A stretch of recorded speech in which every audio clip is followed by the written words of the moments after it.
بسم الله الرحمن الرحيم. السلام عليكم ورحمة الله تعالى وبركاته. قولوا دي الله كده وعدا ورولي دافع عالم كهنو الديريو أو يسي موسيقى هاتو كل داير سن تلفزيون كوافور قلبت KGS TV استوديو شي كود بلد كبير دواء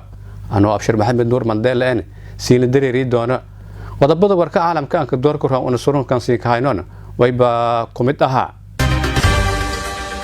مدويني الجمهورية الفدرالية الصومالي محمد عبد الله فرماجة أو مقعابي رئيس الوزراء عصب magaalada muqdisho way balha gabagabay shirkii madalla dawladda federaalka Soomaaliya iyo maamul goboleedyada dalka wasiirka wasaaradda caafimaadka dawlad goboleedka Koonfur Galbeed Soomaaliya ku warbi wasaaradda howliyan hay'adda bulshada gudoomiyaha baarlamaanka dawlad goboleedka Koonfur Galbeed Soomaaliya iyo reetanka nagadi magaalada Tanbeydhaba kureed markii uu soo booqasho ka shalseedii wadamada binaanka iyo qaar ka mid ee dalka gudaashay وزارة أمنية دولة جولات كوافور قلب الصومالي يا شاكدي إني إذا أماكن السوق أنصوبي دونت دقموين كي قبل دولة جولات كوافور قلب الصومالي يا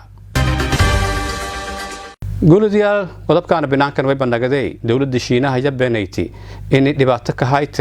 مسلمين تدلكاسي كوريد مركي عالم كأدي أرنتاسي قولوا ديال هانا سيبا بهاينا وقضبضوا بركا عالم كأنك الدور كرام ونصرون كان سين كهاينا حتى النسمة ليا وسجي أفتسن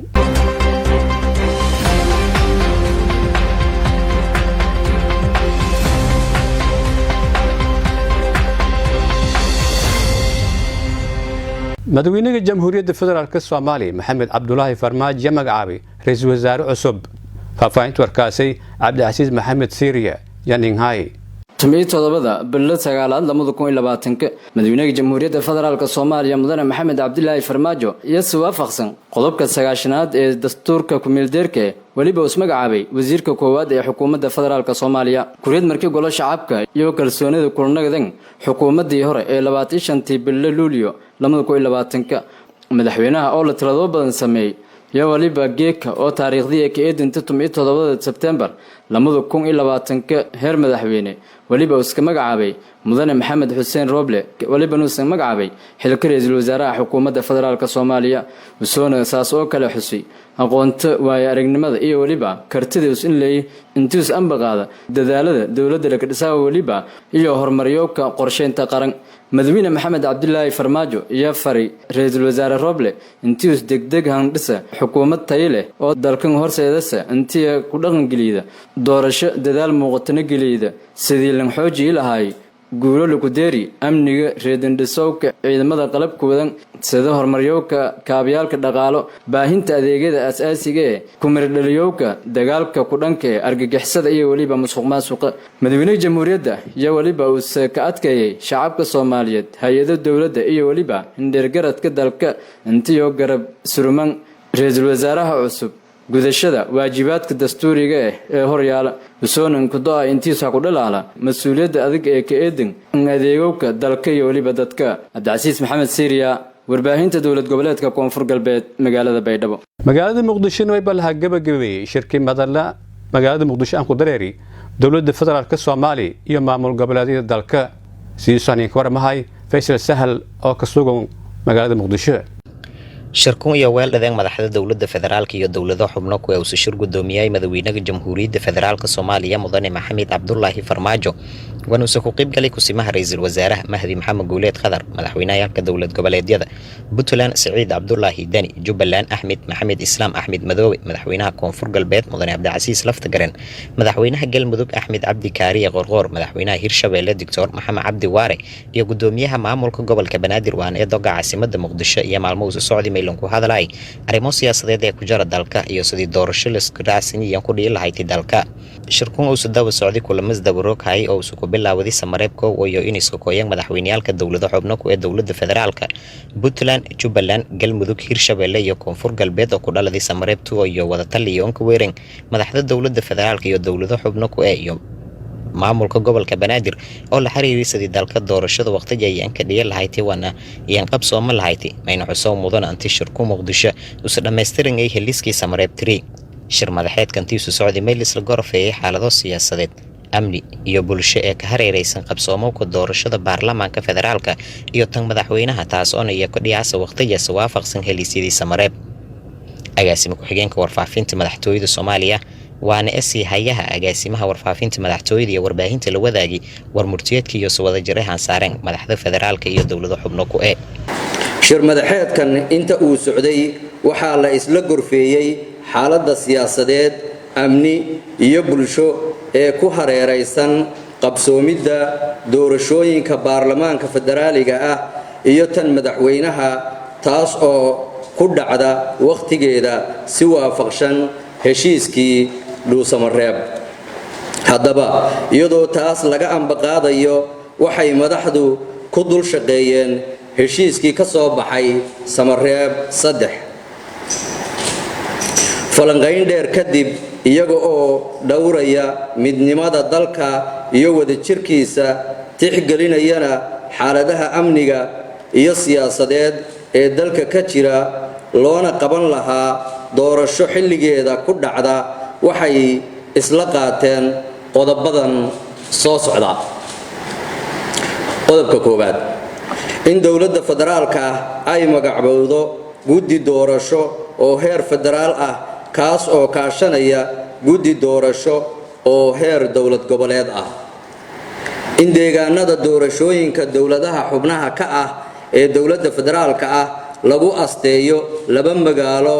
oo caasimadaha gobolada uu ku dhisan yahay dawlad goboleed kasta. in tirada ergooyinka xildhibaan walba u codaynaya ay noqdaan 101 ergo oo metelaya beesha wadaagta kursigaas. in xulista ergada isla kaashan doonaan odayaasha dhaqanka bulshada rayidka ah iyo dawlad goboleedka. in qoondada haweenka ee 30% ah la ilaaliyo. in baarlamaanka heer dawlad goboleed ay dooran doonaan xildhibaanada aqalka sare. in xildhibaanada aqalka sare ee Somaliland ay soo doortaan ergo matasha oo wadajir ah. in doorashada xildhibaanada labada aqal ee Somaliland ay ka dhacdo magaalada caasimadda ah ee Muqdisho. qorshaha doorashooyinka dalku waxa uu bilaabmi doonaa haddii Ilaahay yiraahdo 1 November 2020. in sugidda amniga doorashooyinka ay ka wada shaqeeyaan hay'adaha amniga ee dawladda federaalka ah ee Soomaaliya iyo dawladaha xubnaha ka ah. heshiiskan siyaasadeed waxaa loo gudbin doonaa baarlamaanka federaalka si ay u meel mariyaan. madaxdu waxay adkaynayaan in xorriyadda hadalku ay tahay lama taabtaan sida ku cad dastuurka ku-meelgaadhka ah iyo xeerka saxaafadda ee dalka. sidaas darteed waa in warbaahinta fursad loo siiyaa in ay si xor ah u tabiso goobaha ay codbixintu ka dhacayso lagana fogaadaa wax walba oo ka hor istaagi kara gudashada mas'uuliyadda kaga aadan doorashooyinka. shirku waxa uu u mahad celinayaa madaxda iyo bulshada dawladda Galmudug sida ay u martigeliyeen shirkii taariikhiga ahaa ee Samareeb 1, Samareeb 2 iyo Samareeb 3. sidoo kalena waxaa ammaan mudan shacabka iyo maamulka gobolka Banaadir sida diiran ee ay u soo dhaweeyeen madaxda dawlad goboleedyada iyo wufuudii ballaadhnayd ee la socotay. waxaan bogaadinaynaa madaxweynaha Jamhuuriyadda Federaalka ee Soomaaliya mudane Maxamed Cabdulaahi Farmaajo hogaaminta ku dhisan isku haynta dalka ee uu muujiyay muddadii wada hadalladu socdeen isagoo xoogga saaray in wadajir iyo wada ogol lagu dhameeyo arrimaha doorashooyinka ee dalka. ugu dambayntii, shirku waxa uu bogaadinayaa beesha caalamka kaalinta muuqata ee ay ka geysanayso dib u dhiska iyo horumarinta dowladnimada Soomaaliya. dhammaad intaas ayuu ku dhammaaday sida uu qorayo heshiiskanina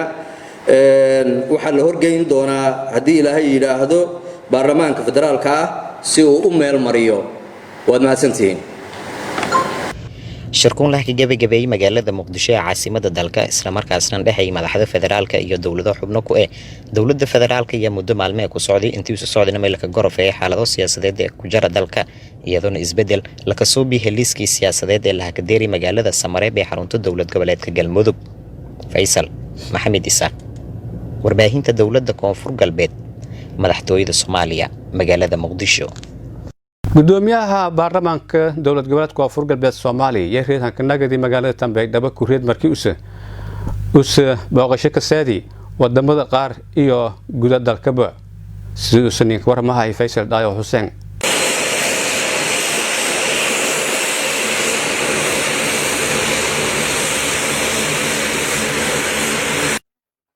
ofdus hogaamiye gudoomiyaha baarlamaanka dawlad goboleedka Koonfur Galbeed Soomaaliya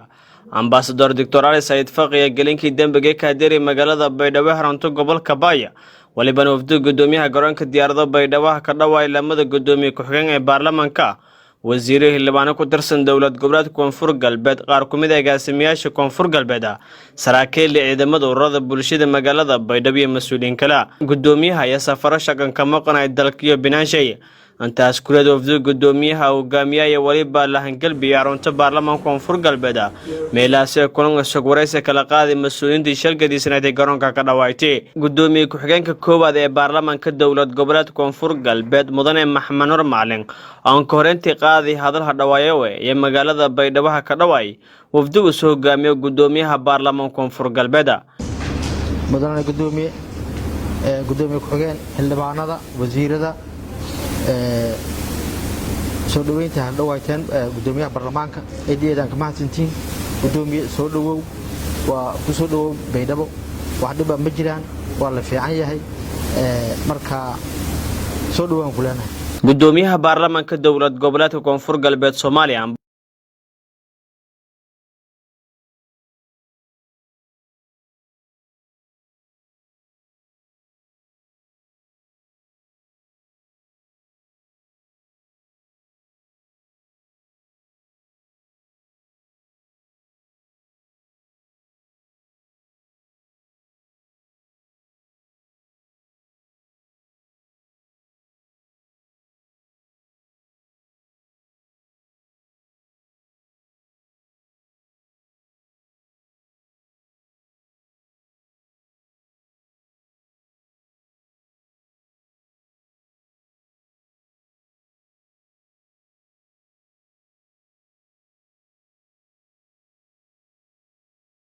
magnaa muddo 2 wiig ah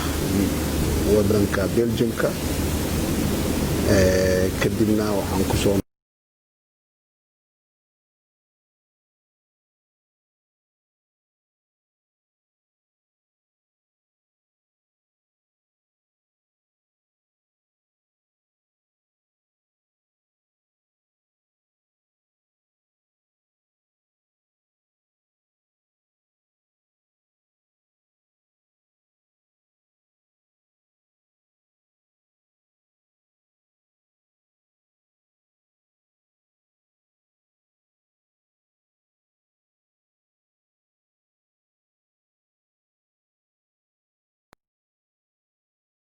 ka warqabtiin hadda waxaa socdo wada hadal dawladda federaalka ee Soomaaliya iyo dawlad goboleedyada oo anaga xaggeena oo qayb galay madaxweynaha Cabdulaziz Laftagareen warkii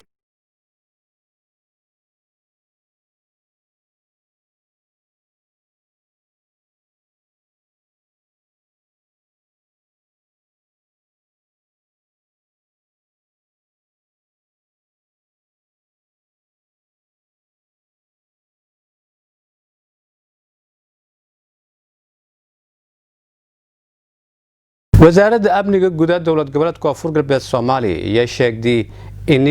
ciidamo aan soo bii doonto degmooyinkii iyo gobolada dowlad goboleedka koonfur galbeed Soomaaliya wasiir ku-xigeenka wasaaradda amniga gudaha dowlad goboleedka koonfur galbeed Soomaaliya Olaad Maxamed Ali oo Geekaderi raadiyaha telefishinka koonfur galbeed Soomaaliya ayaa sheegay in wasaaradda amniga gudaha iyo howlbadan kuwada guud ahaanba deegaanada koonfur galbeed Soomaaliya isla markaasna sheegay in la xoojiyo ciidamada dowlad goboleedka koonfur galbeed Soomaaliya ee roog gobolada koonfur galbeed Soomaaliya dhamaantiyo laakiin sheegayo inta sanadkan ku dhiman sanad male wasdax bilood dhiman male maamulka koonfur galbeed fadlan amni shay in boqolkiiba 9 ili nagada ama boqolkiiba 7 nagada degmo kastana ciidamo oo iyo qaas ah oo deegaankaas ah yeelanaysa meelan way boilan kasta en deegaanshay u difaaco kor nimana waadidkan si kama kuruyo lankasta meel tuulid is deganya inuu ciidamo qorado isku reeb lankasta balan shay la handire oo wala dilaw soo macnaha aqbada ninka dheen daraadiyo aan tala galnay degmo kasta in ciidamo qor goron haysan uriyaasho la si kiimil ay qorshe gawana tababarsi lan furo waana fasimil ay iska difaacan nimkan nawadidka ni meel isku saaran inuu go'onta way barajeenahay in sidoo ka dhaqsi badan koonfur galbeed oo dhan maadaama amniga adduunka dhan baa qalqalka jiro boqolkiiba boqol aan korna hada boqolkiiba 70 siyaatu ka dhawaayeen insha Allah way rajeenayni oo koonfur galbeed oo dhan saddex gobol amni soo wala taabo kor inuu ku taaban وسوون دين كلا وزير كوجين كأن كباقي برشيد شركة دسيا كوافور قبل الصومالية إني كل شقيان أبني جود عضن أنك جرت برشيد با ويبقى أنك باقي لما أبني شعب كوافور قبل إن قدوميالك إن تلسيد الله وين باقي إني فوجنا يصوب يعني تصورت بدن يصوب صدان أو قاب حقت لك هالكرة سألا شيء حقي كل كرة إني يصوب صدان أو شعبك بدبال فلان شعبك أني وكيل عندما وكيلك وكيلك أنا أمانك شيء وكيلك أنا سأمنش إنه حقي جنوب رجعنا إني ترياك إسراكيش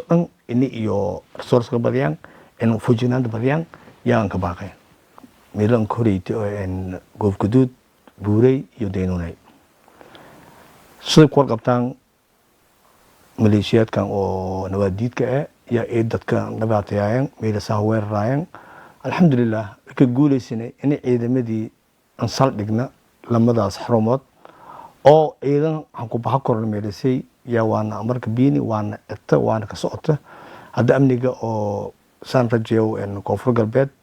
قود أهان ويبواي إن بغل كيبا سغالون يركور إني أمني شيء دقية قاسة مغالا نرون بيدو جناي ونروغنا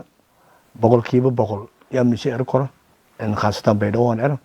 لما ميلاد أو عقبان أو هايستين إذا مدرسي حتى إذا حتى أمر لعن حكوا بحكورة حريص مجرى أو بيرود درير أو كلام مجرى إذا مدي كاست فرموش يروج نحن تقع كورة ملا إلا أمر يوكو هران إني أو لانك تريان ميلون كوه وفصح إني أم بحكون أمر لكديبي وان إني ويرجعنا كوفر بن هاسكوان أتلذتي ها ولا أنك سمنارد أن بيارمي وكم إتا شغالة وزارة ده يا معناها أن مدام وزيري دي أنا إن ويبواي مدام بوشيدي أن سيلف فلاي أن حاجة كورنة درجة نصوب سكرة شقالها يا بوشيدي بدنا نينكو بدنا قف ملا قابل سنية قف ملا قابل سناي إني بوشيدي وعي قلنا نصوب بيو أمنيجي لك وعي قليو لان الله لان كي نواديد كي مجال حقلا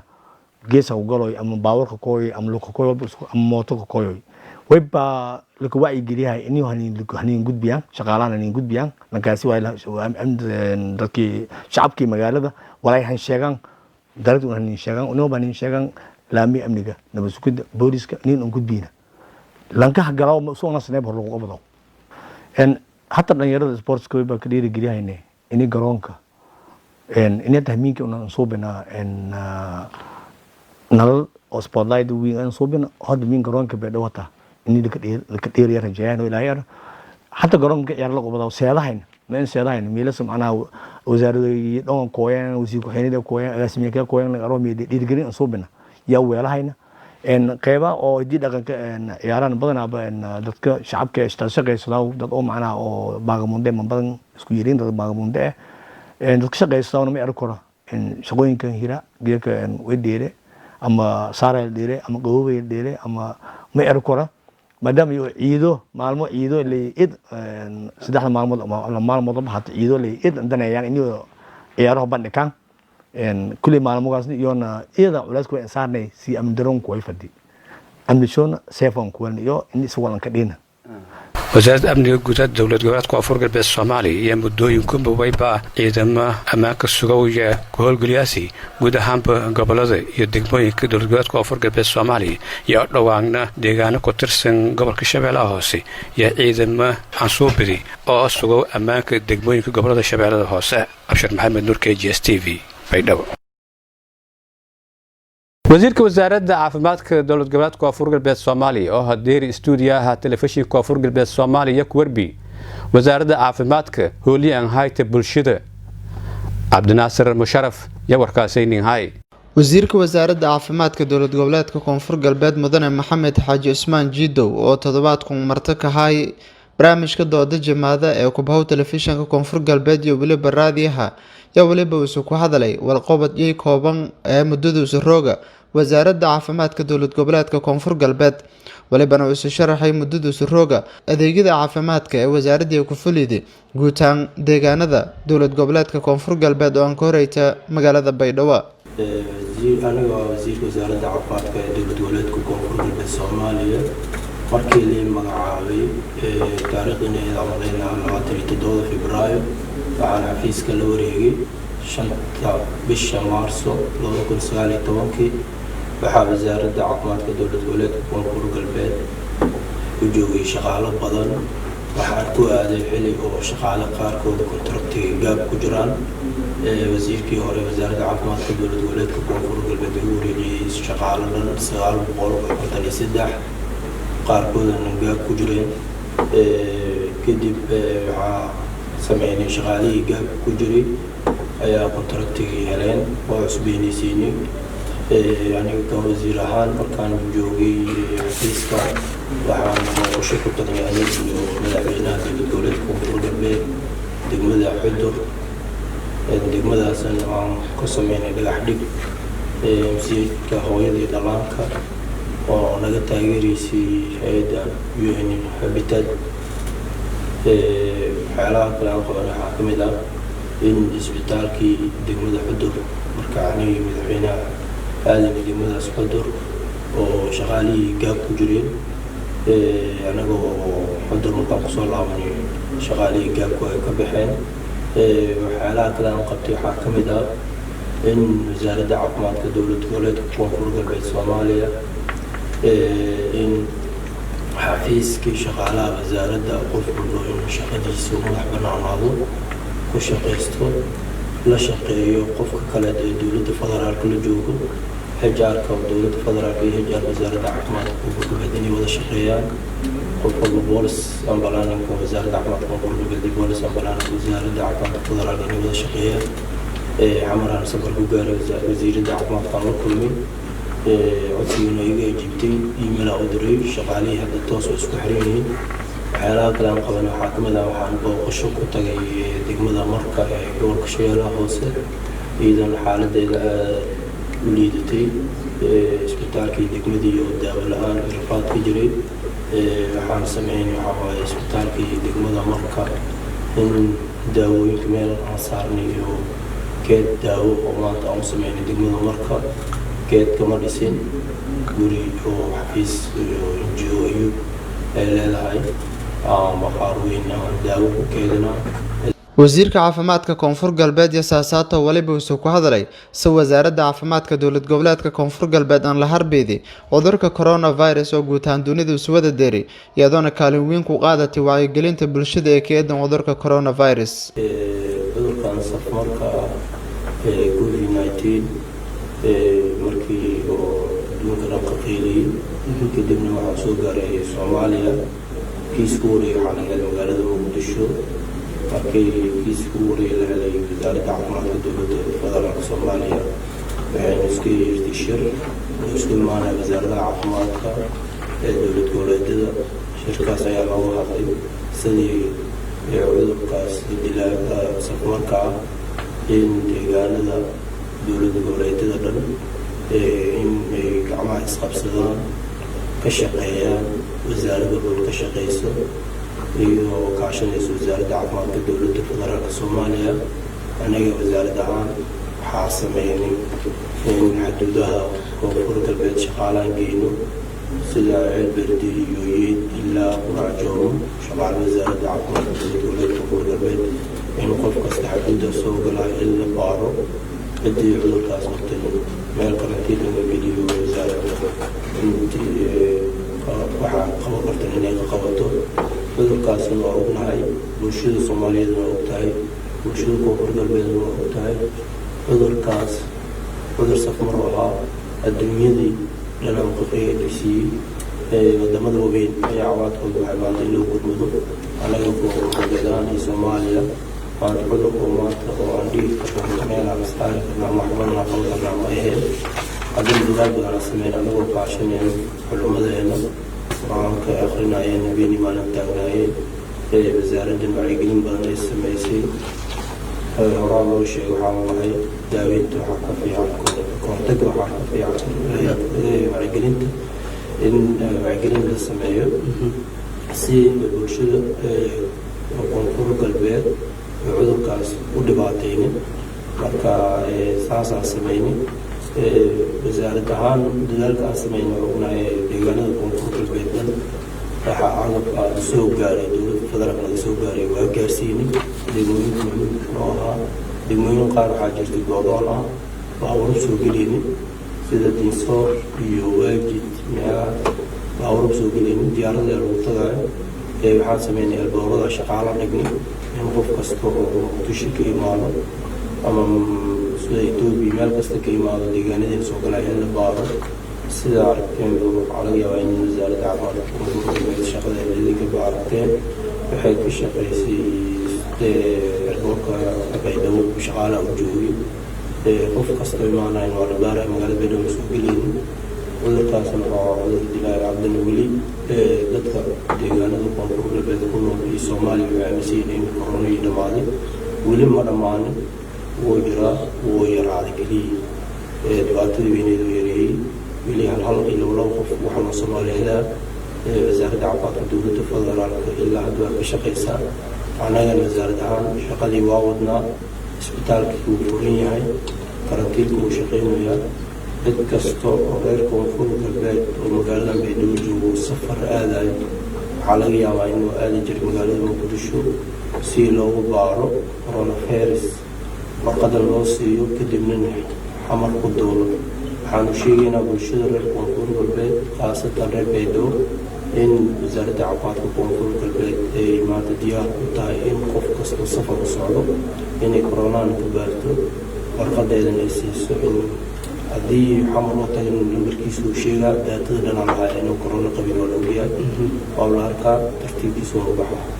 wasiirka caafimaadka dowlad goboleedka koonfur galbeed mudane maxamed xaaji cusmaan jiidow oo toddobaadkan marti ka haya barnaamijka dooda jamaacada ee raadiyaha iyo TV koonfur galbeed yaa intii uu dareeray waliba su'aalo qadka telefoonka ka weydiina bulshada magaalada baydhabo su-aalagaasoo la xiriiri howlo shaqeeya wasaaradda caafimaadka usoonaan jawaabi su-aalogii dhageystayaalka raadiyaha koonfur galbeed iyo weydiiyeen wasiirka wasaaradda caafimaadka dowlad goboleedka koonfur galbeed muddadu saxafiiska wasaaradda roogiya walyaabo soo qabday waliba ku mid ahaa bileeryowka adeegyada caafimaad ee wasaaradda iyo inqobadaasa bulshooyinka ka nool dowlad goboleedka koonfur galbeed cabdiraasir musharaf telefishankii oo raadiyaha koonfur galbeed baydhabo guuladayaal meelising nool dareertan telefishinka koonfur galbeed KGS TV stuudiishay koowad ee beledka baydhabo anoo abshir maxamed nuur mandela aan siina dareeryahay qodobkan warka binaankan way banagday dowladda Shiinaha ayaa beenaysay in dhibaato ka haytay muslimiinta dalkaasi ku reed markii eedaymo hoogle ya kula kulantii caalamka Shiinaha ayaa isku difaacay siyaasadda muranka dhalidi ee ka eedan muslimiinta lagu tir badani ee dalkaasi Shiinaha oo ka dhagan gobolka ee ka sajin maalmo yar ku reed markii dowladda Mareykanka ay mamnuuday in dalsha la hagili badeecada qoyasa